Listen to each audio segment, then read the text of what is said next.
దేశ రాజకీయాల్లో కీలక మలుపు తిప్పే జమిలీ ఎన్నికల బిల్లు కాసేపట్లో పార్లమెంట్ ముందుకు రానుంది. కేంద్ర కేబినెట్ ఆమోదించిన రాజ్యాంగ సవరణ బిల్లును లోక్సభలో ప్రవేశపెట్టనుంది ప్రభుత్వం. ఆ వెంటనే దాన్ని సంయుక్త పార్లమెంటరీ స్థాయి సంఘానికి సిఫార్సు చేయనున్నట్లు తెలుస్తోంది.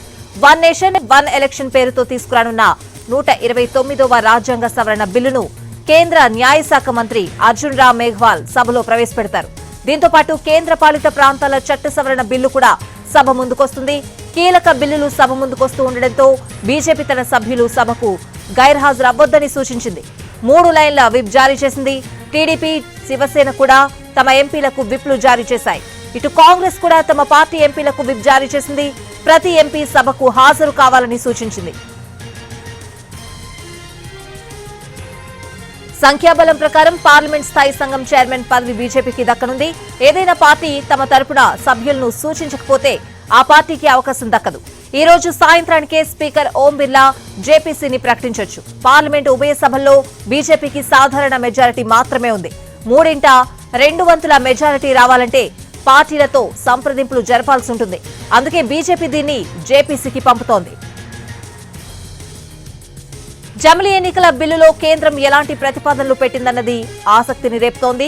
ఏదైనా ఓ రాష్ట్రానికి ఎన్నికలు నిర్వహించలేకపోతే దానికి తర్వాత ఎన్నికలు నిర్వహించేలా 129 రాజ్యాంగ సవరణ బిల్లులోని సెక్షన్ 2లో వెసులుబాటు కల్పించినట్లు తెలుస్తోంది. అదేవిధంగా ఏదైనా రాష్ట్రంలో ప్రభుత్వం కూలిపోతే మిగిలిన కాలానికి మాత్రమే ఎన్నికలు నిర్వహించే నిబంధనను పొందుపరిచినట్లు తెలుస్తోంది. అంటే 3 ఏళ్ల తర్వాత ప్రభుత్వం కూలిపోతే 2 ఏళ్ల కాలానికి ఎన్నికలు నిర్వహిస్తారు. 2029 సాధారణ ఎన్నికల తర్వాత అపాయింటెడ్ డేట్ అమల్లోకి వస్తుంది. అంటే ఆ తర్వాత ఎన్నికలు జరిగే రాష్ట్రాల అసెంబ్లీల కాల పరిమితి లోక్సభతో పాటే ముగుస్తుంది. జమిలీ బిల్లు ప్రకారం పార్లమెంట్, అసెంబ్లీలకు ఒకేసారి ఎన్నికలు నిర్వహిస్తారు. ఆ వెంటనే 100 రోజుల్లోపే రెండో దశలో స్థానిక ఎన్నికలు పెడతారు. ఈ బిల్లును లోక్సభ, రాజ్యసభ 3/2 మెజారిటీతో ఆమోదించాలి. రాష్ట్రాల అసెంబ్లీలు కూడా ఆమోదం తెలపాల్సి ఉంటుంది. అంతా అనుకున్నట్లు జరిగితే 2029లోనే దేశవ్యాప్తంగా ఒకేసారి ఎన్నికలను చూడొచ్చు. 1951-67 మధ్య 3 సార్లు దేశంలో జమిలీ ఎన్నికలు జరిగాయి.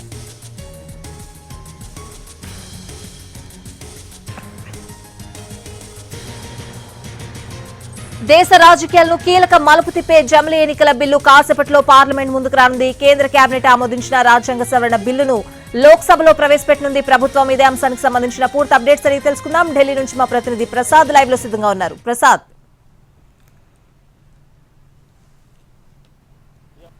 బహుశా వీలైతే ఇప్పుడు 12 గంటల సమయంలో కొద్ది క్షణాల్లోనే లోక్సభలో ప్రవేశపెట్టే అవకాశం ఉంది, లేదా 2 గంటలకు ఈ బిల్లును ప్రవేశపెట్టే అవకాశం ఉంది. ఈ 2 బిల్లును ప్రధానంగా ఈ రకంగా బిల్లుని ప్రవేశపెట్టడం, దానికి చట్టరూపం ఇవ్వటం అనేది విధిగా లోక్సభకు, అదేవిధంగా అన్ని రాష్ట్రాల అసెంబ్లీకు ఎన్నికలు జరపడం ఈసారి మ్యాండేటరీ అవుతుంది, కంపల్సరీ అవుతుంది. గతంలో ఒక సంప్రదాయంగా 1967 వరకు కూడా ఈ రకంగానే సమాంతరంగా ఎన్నికలు జరిగాయి దేశవ్యాప్తంగా, లోక్సభకు అదేవిధంగా అసెంబ్లీలకు.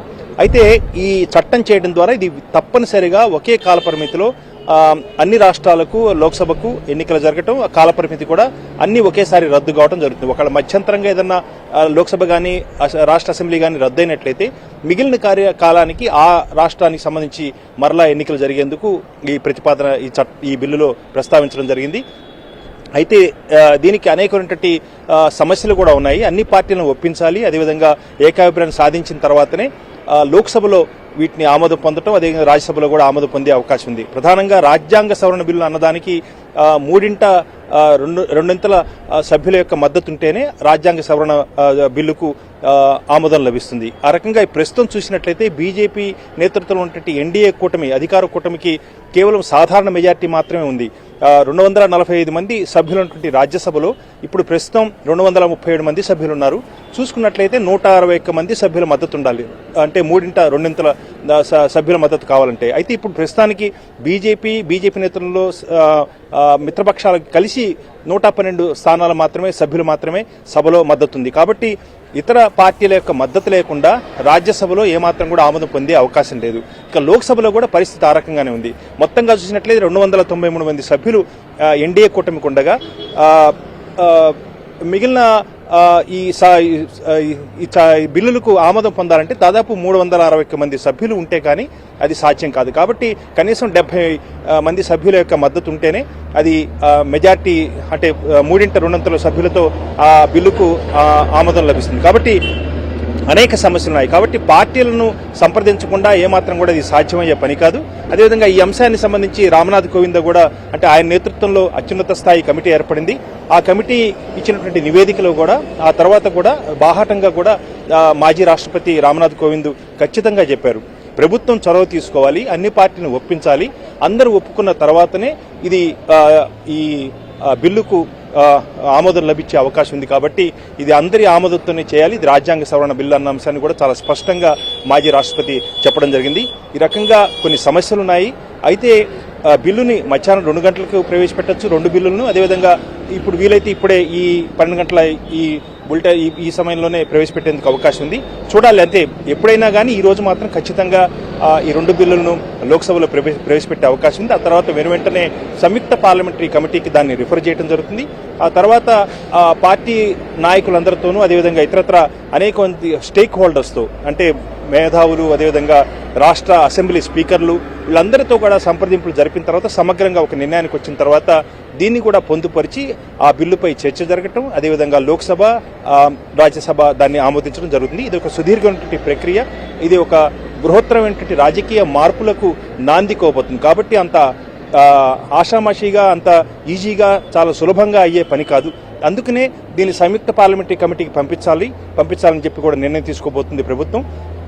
ఆ మేరకు సమగ్రంగా ప్రతి అంశాన్ని కూడా పరిశీలించి అందరి అభిప్రాయాలను పరిగణలో తీసుకున్న తర్వాతనే దీనికి ఒక సమగ్రమైనటువంటి రూపం వచ్చే అవకాశం ఉంది. ఆ రకంగా ఈ బిల్లు ఖచ్చితంగా అమలు చేయాలి, దీన్ని చట్టం తీసుకురావాలి. చట్ట ప్రకారం లోక్సభకు అన్ని రాష్ట్రాల అసెంబ్లీలకు ఒకేసారి ఎన్నికలు జరపడం వల్ల అనేక ప్రయోజనాలు ఉన్నాయి. అంటే చాలా వడివడిగా వేగంగా అభివృద్ధి సాధించడంతో పాటు ఆర్థికంగా కూడా అనేక ప్రయోజనాలు ఉన్నాయి. డబ్బు వృధా కాకుండా దాన్ని ఆదా కూడా చేయొచ్చు అన్న అంశాన్ని కూడా ప్రభుత్వం ఆలోచిస్తుంది. ఇదే అంశాన్ని భారత మాజీ రాష్ట్రపతి రామ్నాథ్ కోవింద్ కూడా చెప్పాడు. 1% నుంచి 1.5% వరకు కూడా జాతీయ స్థూలోత్పత్తి ఆదా అయ్యే అవకాశం ఉంది, పెరిగే అవకాశం ఉంది. కాబట్టి దీన్ని దృష్టిలో పెట్టుకుని ఒకే దేశం ఒకే ఎన్నిక అన్న విధానం చాలా మంచిది అన్న అంశాన్ని కూడా ఆయన ఖచ్చితంగా చెప్పాడు. ఇప్పటి వరకు అయితే మాత్రం 32 పార్టీలు ఈ బిల్లులకు ఆమోదం ఉంది. అయితే దాదాపు 10 నుంచి 15 పార్టీలు కొంతమేరకు సందిగ్ధంతో కూడినటువంటి వ్యతిరేకత ఉంది. కాబట్టి ఈ సందిగ్ధాలు వాళ్లకున్నటువంటి అనుమానాలను నివృత్తి చేయాల్సిన బాధ్యత ప్రభుత్వంపై ఉంది. ప్రభుత్వం ఏ రకంగా దీన్ని అందరినీ ఒప్పించి ఏకాభిప్రాయం సాధిస్తుందో అన్న అంశాన్ని చూడాల్సి ఉంది. కాబట్టి ఒక సుదీర్ఘమైనటువంటి ప్రక్రియ కాబట్టి దాదాపు 2 ఏళ్ల పాటు ఈ ప్రక్రియ కొనసాగే అవకాశం ఉంది. ఆ తర్వాతనే దీనికి ఒక సమగ్ర రూపం వచ్చే అవకాశం ఉంది.